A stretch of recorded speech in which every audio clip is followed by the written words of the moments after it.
मसीह की प्रियो, प्रभु का हम धन्यवाद करते हैं एक और आनंद से भरे हुए दिन के लिए, प्रभु की उपस्थिति, उसकी सामर्थ के लिए।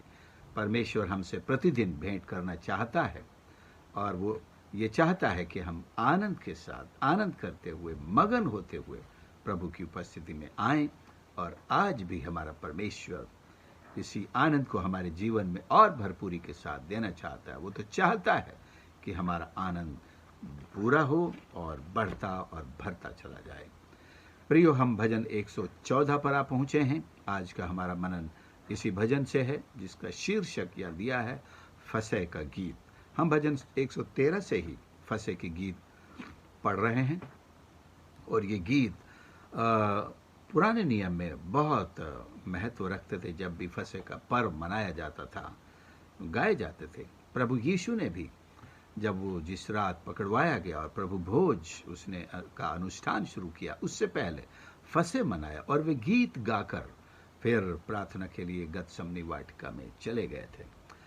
तो यहाँ से लेकर आगे कुछ भजन फसह के पर्व के गीत कहलाते हैं, जो यहूदी लोग याद करते हैं और उन्हें हमेशा प्रभु की स्तुति में गाते हैं। आइए इस भजन को हम पढ़ें। जब इस्राएल ने मिस्र से अर्थात याकूब के घराने ने अन्य भाषा वालों के मध्य से कूच किया, तब यहूदा यहोवा का पवित्र स्थान और इस्राएल उसके राज्य के लोग हो गए। समुद्र देखकर भागा, यरदन नदी उल्टी बही, पहाड़ मेढ़ों के समान उछलने लगे और पहाड़ियां भेड़ बकरियों के बच्चों के समान उछलने लगी। हे समुद्र, तुझे क्या हुआ कि तू भागा? हे यरदन, तुझे क्या हुआ कि तू उल्टी बही? हे पहाड़ों, तुम्हें क्या हुआ कि तुम भेड़ों के समान, और हे पहाड़ियों, तुम्हें क्या हुआ कि तुम भेड़ बकरियों के बच्चों के समान उछली? हे पृथ्वी, प्रभु के सामने, हाँ, याकूब के परमेश्वर के सामने थरथरा। वह चट्टान को जल का ताल और चकमक के पत्थर को जल का सोता बना डालता है। प्रियो, इस भजन में बहुत सारी ऐसी ऐतिहासिक बातों या प्रभु के कार्यों के प्रति शब्दों का एक तरह से यादगारी है, जो याद दिलाते हैं कि परमेश्वर ने क्या कार्य उनके लिए किया। जैसे ही मिस्र से परमेश्वर ने उन्हें छुड़ाया और बाहर निकले, तो सबसे पहले उनका सामना उस लाल सागर से हुआ। जब वे चारों तरफ से घिर गए, सामने लाल सागर, पीछे फिरौन की सेना और दोनों तरफ पहाड़ियां, पहाड़।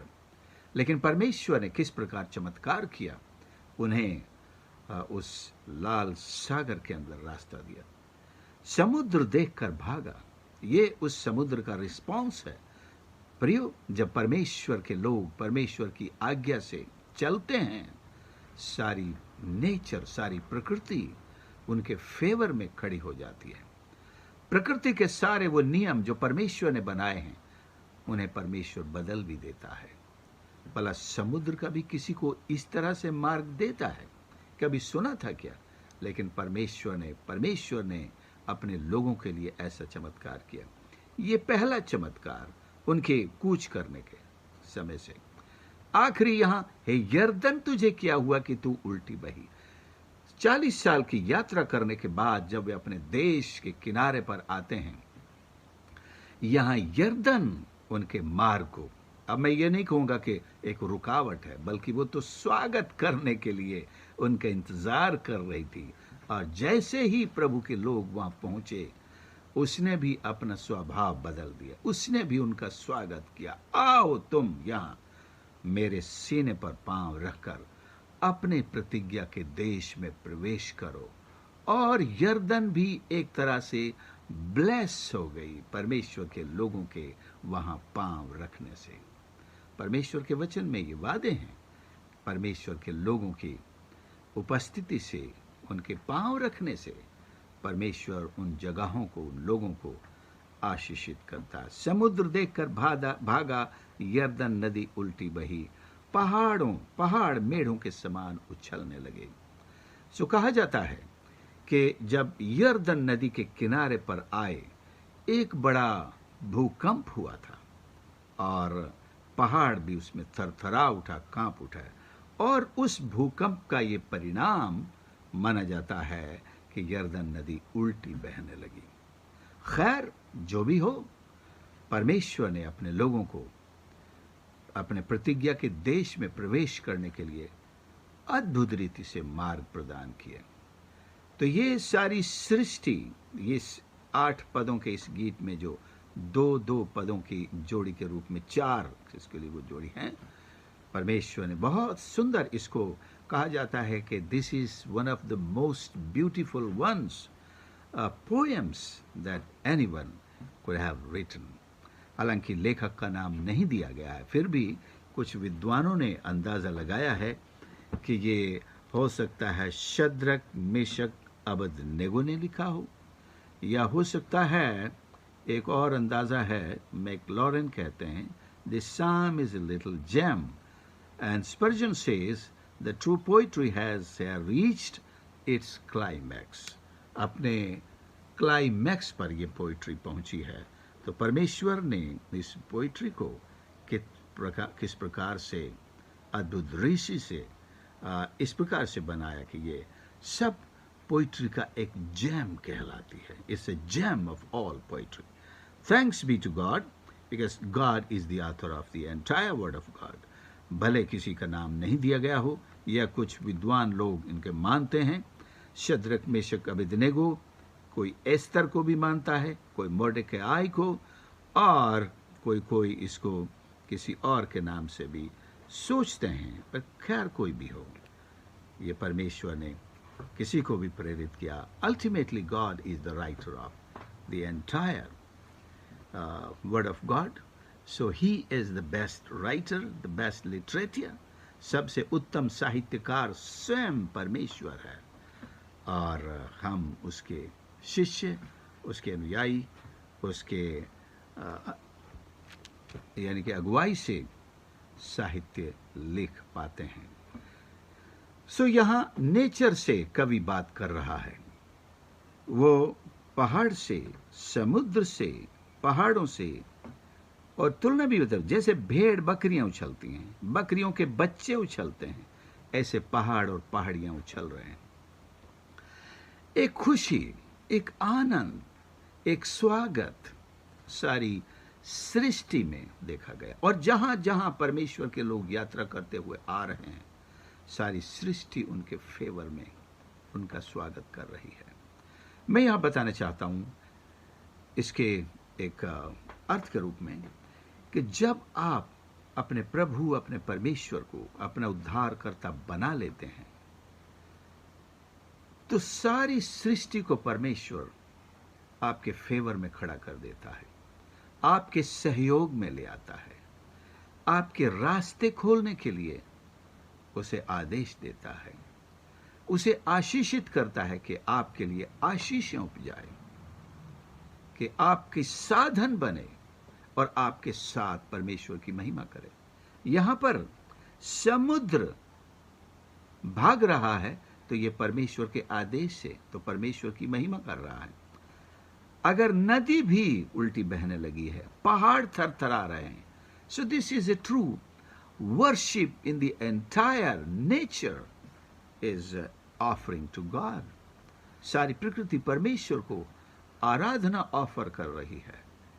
तो मनुष्य को कितना अधिक परमेश्वर की भक्ति के लिए गंभीरता के साथ उसकी स्तुति और आराधना करनी चाहिए। तुझे क्या हुआ, तुझे क्या हुआ, पहाड़ों तुम्हें क्या हुआ, पहाड़ियों तुम्हें क्या हुआ? हे पृथ्वी प्रभु के सामने, हां, याकूब के परमेश्वर के सामने थरथरा। वह चट्टान को जल का ताल, परमेश्वर ने चट्टान से जल निकाला। आप और मैं जो परमेश्वर पर विश्वास करते हैं, उस पर भरोसा करते हैं अपनी आशीषों के लिए, संकट में उत्तम से उत्तम मार्ग के लिए, हमारा परमेश्वर आज भी वही गॉड ऑफ एक्सोडस है। और हम आत्मिक रूप से एक यात्रा में चल रहे हैं। We are still in an exodus, we have come out of the foreign land. हम परदेश से जो प्रभु यीशु पर विश्वास करते हैं, तो जान लेते हैं कि हम इस संसार के नहीं हैं, तो हम एक आत्मिक यात्रा में निकल पड़ते हैं। और ये सारी सृष्टि जो पहले हमको जीने लायक नहीं लगती थी, अब ये हमारे कारण आनंदित होती है और ये भी परमेश्वर की स्तुति करती हुई हमें दिखाई और सुनाई देती है। जब हम कहते थे कि सब बोरिंग लगता है, ये मेरा यहाँ मन नहीं लगता, ये मुझे अच्छा नहीं लगता, लेकिन आज आपकी आत्मिक आंखें खुली हैं, आप इन्हीं चीज़ों को देख करके आनंदित होते। ओह, प्रभु ने कितना सुंदर बनाया। ये सारी सृष्टि परमेश्वर की महिमा का वर्णन कर रही है।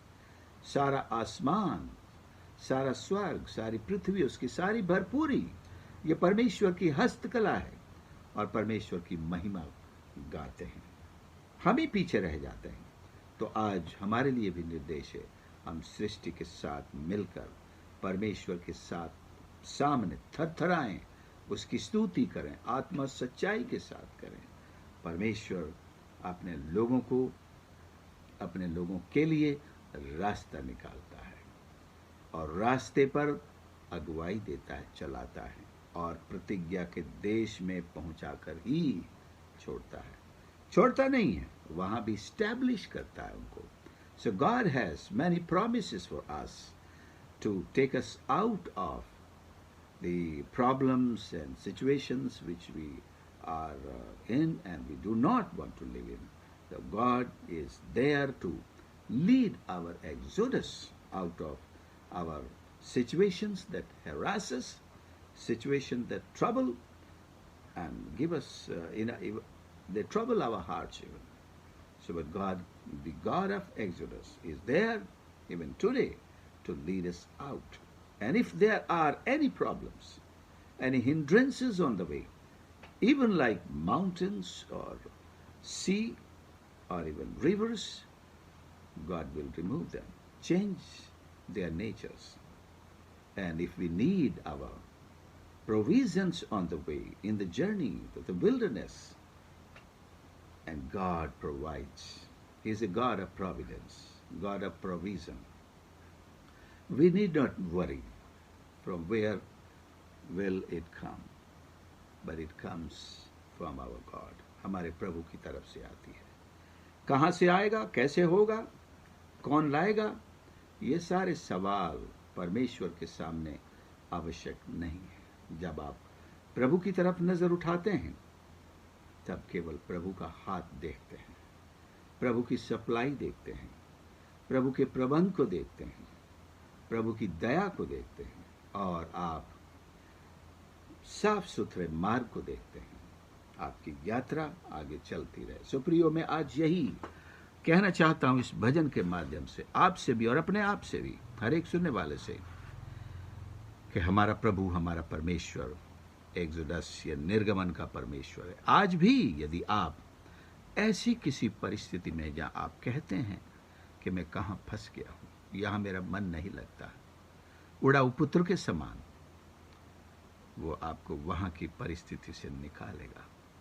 यूसुफ के समान प्रदेश में आप गुलाम बने पड़े हैं, किसी के घर की गुलामी कर रहे हैं और गुलामी से निकलकर और बुरे हालात में जेल में जा पड़े हैं, प्रभु वहां से आपको निकालने वाला है। याकूब के समान यदि आप परदेश में जाकर अपने रिश्तेदारों के यहां अपनी जिंदगी बिता चुके हैं, आपने जो कमाया उस पर आपका अधिकार नहीं है, आपको छिप करके भागने की नौबत आ रही है।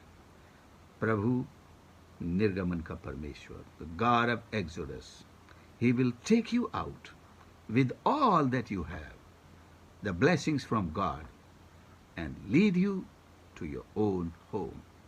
जहां पर क्या लिखा है, यहूदा का पवित्र स्थान,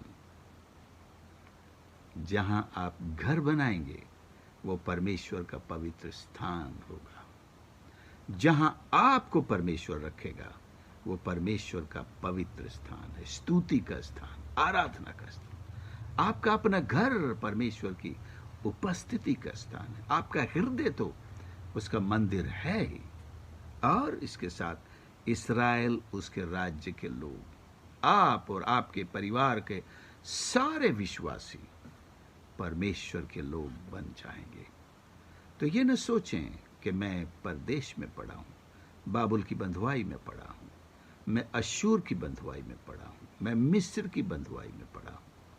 परमेश्वर बाहर निकालने वाला है, और हम जिस दिन जिस पल तौबा करेंगे, हमारे सारे 425 साल प्रभु समाप्त कर देगा, हमारे 70 साल प्रभु समाप्त कर देगा। आज ही प्रभु के सामने अपने आप को नम्र करें और दीन करें। परमेश्वर हमारी सहायता के लिए अपने हाथ फैलाए खड़ा है। आप भी जरा हाथ फैलाकर पुकार कर देखें, वो पुकार सुनता है, आपको बाहर निकालेगा और सुरक्षित जगह पर सही सलामत, यात्रा चाहे कितनी लंबी क्यों ना हो, पहुंचाएगा, स्थापित करेगा, आनंदित करेगा और अपना निज भाग आपको प्रदान करेगा। परमेश्वर को इस बात में रुचि है कि वो आपके घर को अपना स्तुति का और पवित्र स्थान बनाए। आइए हम प्रार्थना करें। प्यारे प्रभु मेरे परमेश्वर, मैं धन्यवाद करता हूँ आपके इस पवित्र वचन के लिए खुदावंद, जो हमारे लिए परमेश्वर उन सारे संकटों से, मुसीबतों से, परेशानियों से एक रास्ता निकलते हुए दिखाता है। तो आज भी निर्गमन का परमेश्वर है।